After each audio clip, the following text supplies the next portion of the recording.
Blessings sent from above, grown with care and love. Blessings sent from above, grown with care and love. Hey y'all, what's up? Welcome back to my channel. I'm Donnie, and I wanted to give you a couple of tips on how to best utilize your space when you're growing on a balcony. So I know there's a lot of struggle when it comes to being an apartment grower, right? But the key is thinking about how you can utilize your space, whether it be vertically growing or growing indoors hydroponically, or even just growing indoors if you have a really good like a south facing window, something that gets lots of light, or you're utilizing grow lights, right?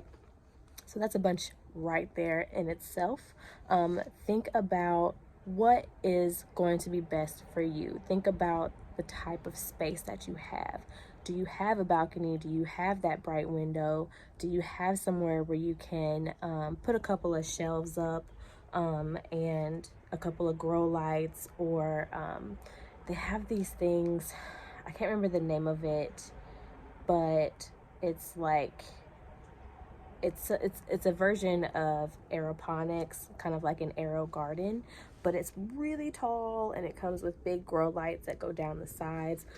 Those are pretty awesome as well. So do you have space to store something like that? If you're living in a tiny like studio apartment where you don't have outside growing space, something like that is probably the best. And then you can grow just, your little herbs. You can grow some lettuce or some mustard greens. I've even seen people grow small root vegetables in hydroponic and aeroponic systems like radishes. So keep that in mind. Think about stuff like that, right? What else can you do? You can utilize your outdoor space. So for me, I have a balcony. It is about 6 feet by 4.5 or 6.5 by 4, something like that. I don't remember where the half goes. But basically what I do, and listen, it's not all me. I have to give my boyfriend a lot of credit because he really pushes me and challenges me to utilize my space the best way that I can, right? So, he's always out here like, well, what if you move this over here? And what if you move that over there?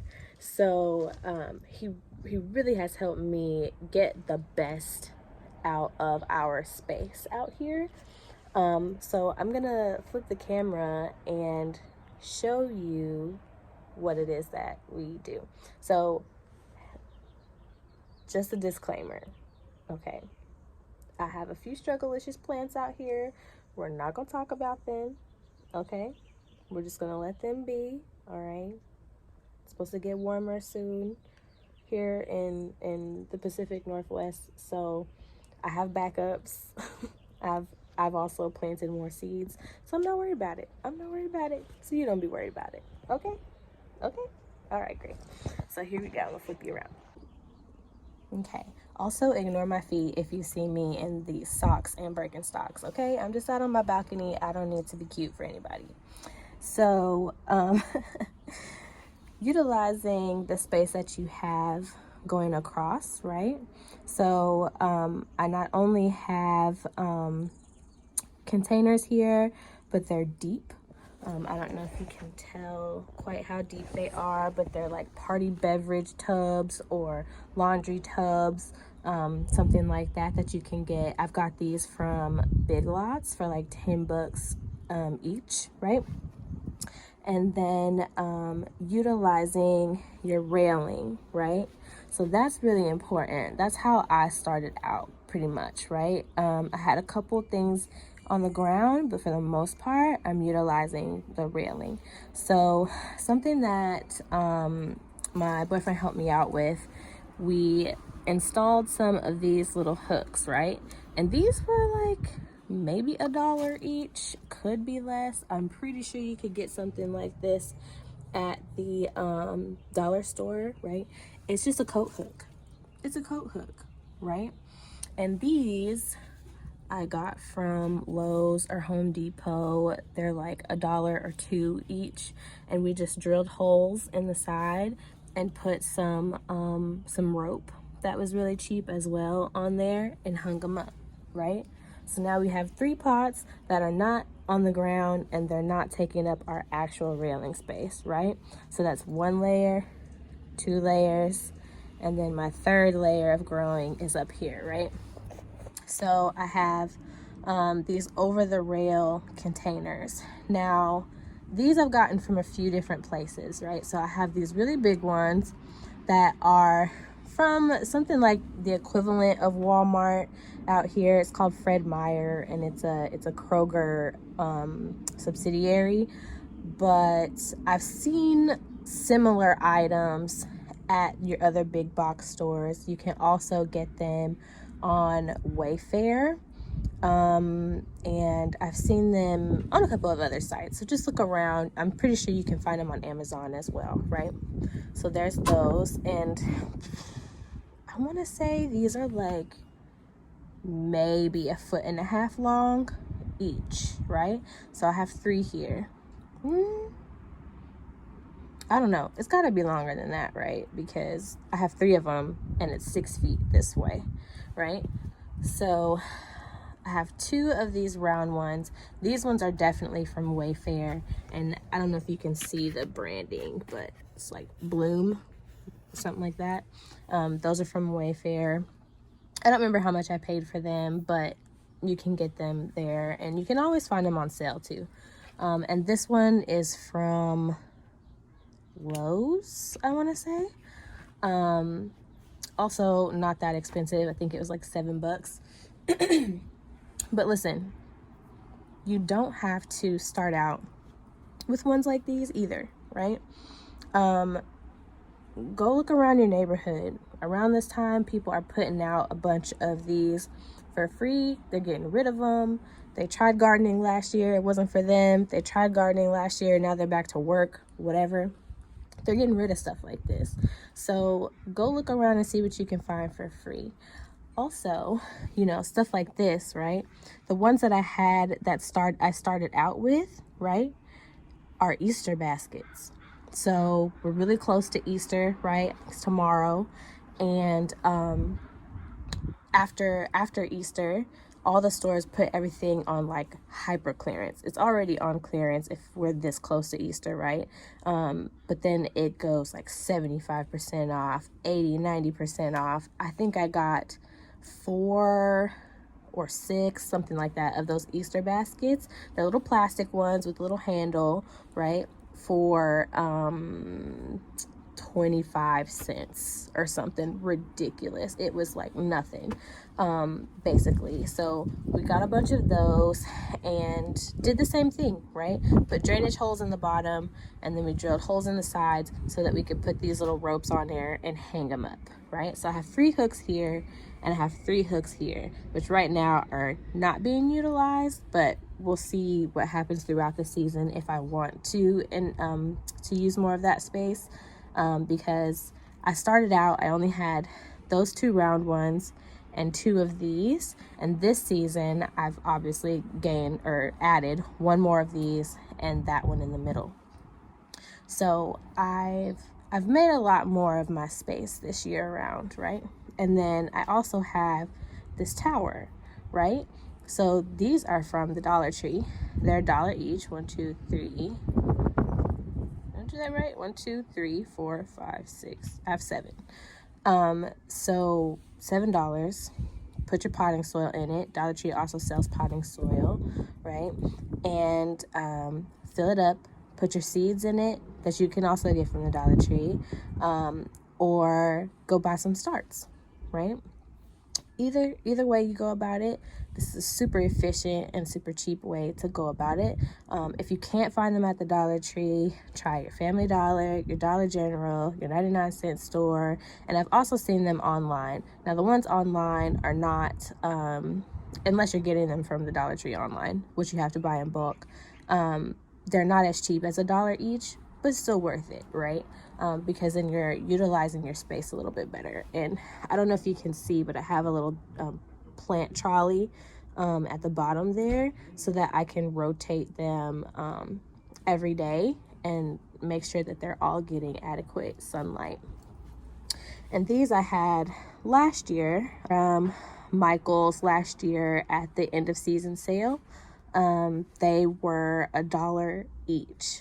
So another tip, you know, if you can hang on, get what works for you for now, and then go and buy a bunch of really good ones for the low at the end of the season, right? So like I said, these were $1 each. I wish I had gotten 6 of them instead of 2, but I had other containers here at the time and didn't think I had enough space to put all of them. Now I know better. And then yeah, you can buy little trellises. This one I think is from Lowe's. They also have them at Dollar Tree. You can also utilize things around the house or branches and make them for free. You don't have to spend money to really get a good garden started. That's really important to know and to realize, okay? So again, I have my ground layer on the concrete of my balcony. I have my tower here. I have space that I can utilize hanging off my rail and then on top of my railing, right? And now I don't know if I'm going to keep my peas in there. This was something that I actually had on top of this rack. So this is my little storage rack now. Before, it used to be like my little germination station, and I had it in the corner here where my tower is, right? And that sat on top of it. So now I'm utilizing this space a little bit better, and I just have like pots and amendments and things like that hanging out over here. A couple of buckets that are now empty. They used to have soil or wood chips and things like that in it. They're not there anymore. I think actually I have a small bag of leaves left over in one of them, but anyway, that's beside the point. And get you a hootie hoo. You need it. That's Brooks Hootie Hoo's cousin. He needs a name though. But anyway, so yeah, I have this for storage. You can also just store things inside your apartment if you have the space and you don't want it outside. I've been in and out of this garden so much lately. I need to reorganize this space. It's a mess right now, so don't ignore it. Don't pay much attention to that. So anyway, you guys, that is my little tips and tricks on how to best utilize your space if you're growing on an apartment balcony. An apartment balcony, or if you have like a small patio, a deck, anything like that. If you have a railing, if you don't have a railing, again, you can utilize space like this. You can get little shelves, like smaller ones, but maybe with more space in between. Like if the shelf weren't in the middle, that'd be enough space to grow something worth it. In the middle there, get you some shelves or some little tables and just like add levels to it, right? That's how you get more usage of your space, growing vertically, right? And then again, inside you can grow hydroponically, aeroponically, however best works for you. Okay. Another channel to look out for is Sweet Pea over at Da Sweet Spot. That's DA Sweet Spot. And I'll put a link to her channel in the description box so that you guys can check out what she's doing. She does have better light than I get inside her apartment or home, wherever she's living. And she grows on a balcony as well, but her railing is thinner than mine, right? So I don't think that she has anything on top, but she is utilizing the space in between and on the ground. So go check her out and see how she's growing too, look it up. Look up the hashtag, go on Instagram, type in balcony garden, type in hashtag vertical gardening, and look at some different ways that you can best utilize your space. All right, you guys, so that is it for today. I hope you learned something. I hope you enjoyed this video, and I hope you come back for more. Hit the subscribe button, hit the thumbs up if you did appreciate this video and you learned something from me and you want to continue growing with Donnie. All right, I'll see you guys on the next one. Happy growing.